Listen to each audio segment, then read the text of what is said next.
অংশগ্রহণ করতে পারে রাষ্ট্র কর্তৃক তার নিশ্চয়তা সৃষ্টি করা হোক।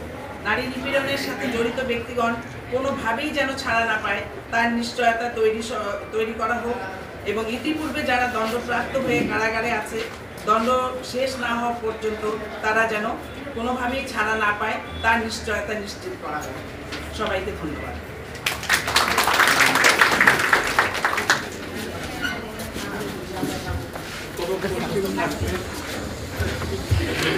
ধন্যবাদ সবাইকে। আমরা আমাদের যে সংবাদপত্রের যে পেপারসটি আমরা উপস্থাপন দেখলাম, এই মুহূর্তে আমাদের সম্মানিত যে সাংবাদিক ভাইরা রয়েছেন এবং আমরা এখানে দিনাজপুরবাসী সকলেই উপস্থিত রয়েছি। আমাদের আজকের এই আলোচনার প্রেক্ষিতে যদি কারো কোনো প্রশ্ন থাকে বা জিজ্ঞাসা থাকে বা কোনো আলোচনা থাকে তাহলে আমরা সংক্ষিপ্তভাবে এটা করতে পারি। ধন্যবাদ। এখানে আমাদের সম্মানিত সাংবাদিক ভাইরা রয়েছে।